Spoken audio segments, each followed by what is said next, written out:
Welcome to PPK in English. Today we will talk about employee capital plans, or PPK, from the perspective of the employer. Hey Nathaniel, it's a pleasure to see you. Hi Agnes. Thank you, it's a pleasure to see you too. What are we going to talk about today? Well, today I'd like to focus on employee capital plans from a foreign employer's perspective. Great, so could you summarize shortly what are employee capital plans in Poland called PPK?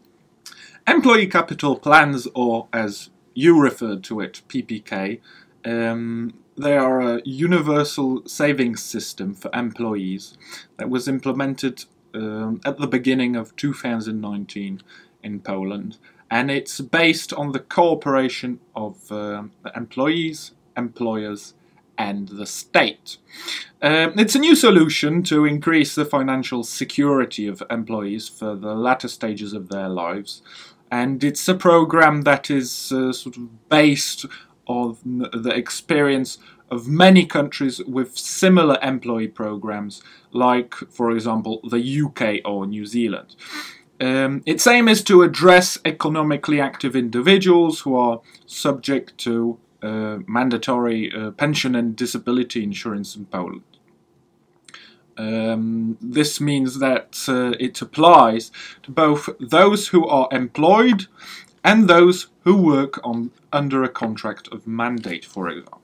The regulations regarding PPK respect the principle of equal treatment of employees regardless of nationality or citizenship, so this is also an important aspect. And last but not least, participation in PPK is voluntary from the point of view of an employee, which means that he or she can both resign from saving in the program or return to it in any given time, and the same applies to the savings that you can gather. They are available at any given time, and they are, of course, private.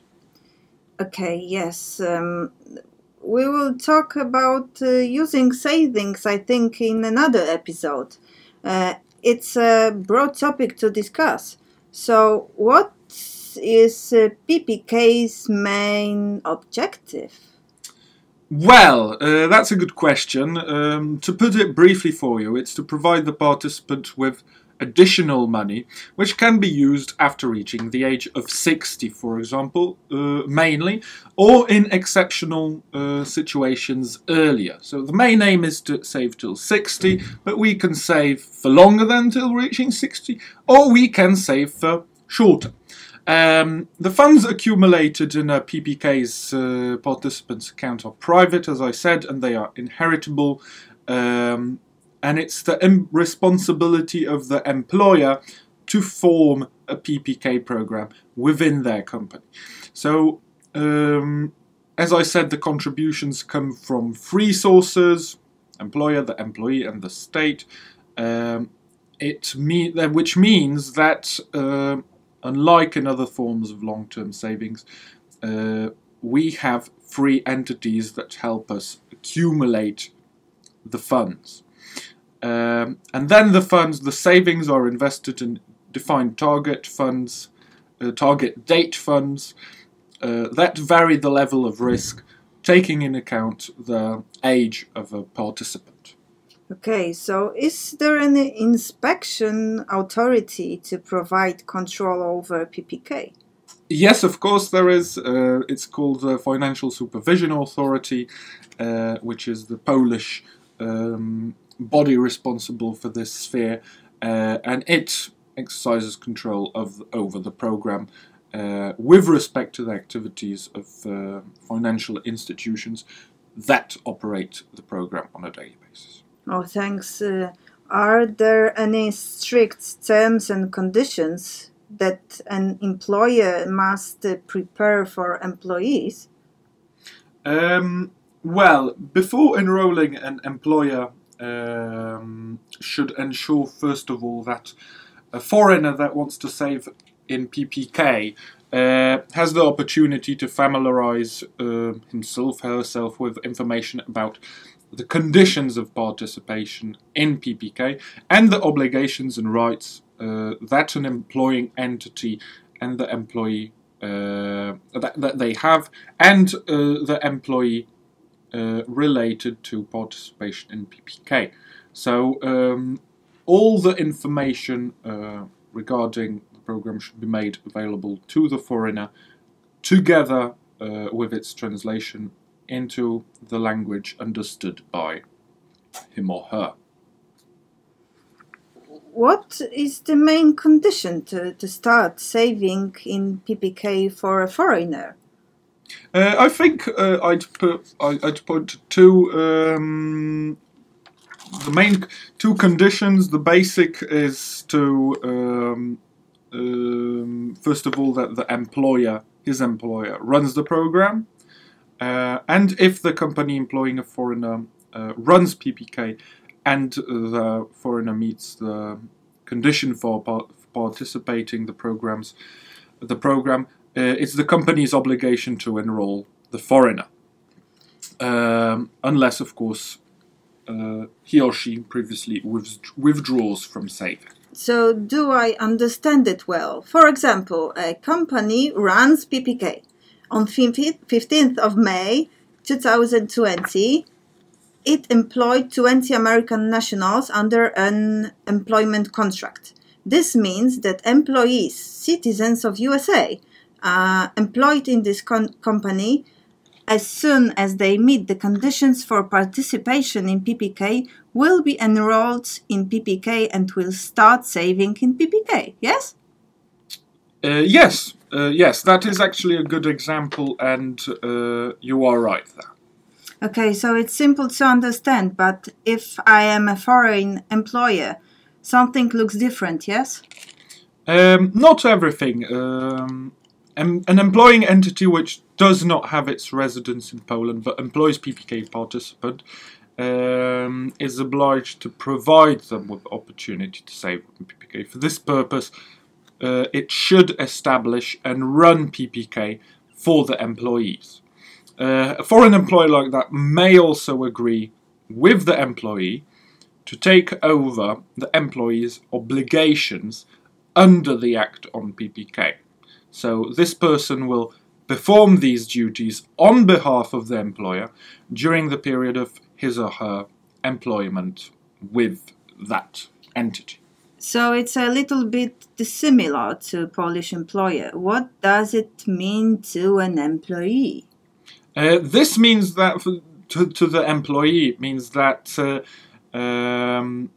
if agreed between the foreign employer and its employee, the employee will enter into an agreement on managing the PPK, an agreement on running the PPK, and make pensions to their PPK account. It should be remembered that at this point, that an agreement between a foreign employer and its employee, indicating that the employee will take over the duties as well as specifically the scope of these duties, should be concluded in writing under pain of nullity. Okay, can I try to put it in example and tell me, is it correct? A foreign company with headquarters in France has transferred its French employee to work in Poland. The employee is reported to the social insurance institution for compulsory pension and disability insurance. In this situation, the foreign company should allow its employee to save in PPK. For this purpose, it should either enter into an agreement on managing the PPK and enroll the employee in the PPK, or agree with the employee to enroll him herself in PPK. That is correct. That is again on point. Thanks. Let's consider employment-funded contributions. How high could they be? We have two types. So we have two types of contributions. The first one is the basic contribution, and it's 1.5% of the employee's remuneration in the given month. and so that's the first, and it's regardless of the employee's earnings. So 1.5% every employer who runs the program has to contribute. And the second? The second is called the additional contribution, and here each employer has the opportunity to declare in an agreement on managing PPK to make an additional contribution up to 2.5%. So we can have 2.5% extra, but we can also have, for example, 1% up to 1% extra for the employer. For the employer to decide, and it's the employer later on, as we have these the levels of we know the first contribution, the basic one. We have the level of the second voluntary contribution settled, and then it's the employer who calculates and transfers these contributions to the selected financial institutions. So it's his duty to perform the action, and these contributions should always be made till the 15th of the month following the month in which the contributions were calculated and collected. Taxes. We have taxes everywhere. How to settle down a tax on contributions to the PPK for foreigners? Well, answering your question, the scope of tax liability of natural persons in Poland is determined based on the taxpayer's place of residence for tax purposes. So it's tax residence rather than citizenship. So the participants, if they have a place of residence in the territory of Poland, they are subject to tax obligation on their total income, including, of course, income connected with PPK, regardless of the location of income sources. However, PPK participants who do not have a place of residence in the territory of Poland, they are subject to tax obligations only on income, including here income related to PPK earned in the territory of Poland. So the double taxation convention signed by Poland, PPK should also be taken into account, and therefore, if in accordance with the relevant agreement on avoidance of double taxation, the income of a PPK participant non-resident, including the income obtained from the contributions to PPK, is not subject to taxation in Poland, and her place of residence documented by means of the certificate of residence.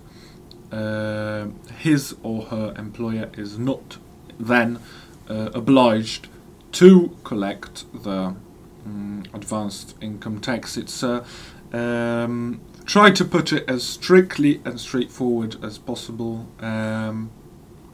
because we know that these topics are difficult, sometimes tricky. Yes. Okay, it's a very useful knowledge. I think that we have fully presented topic regarding foreign employer point of view.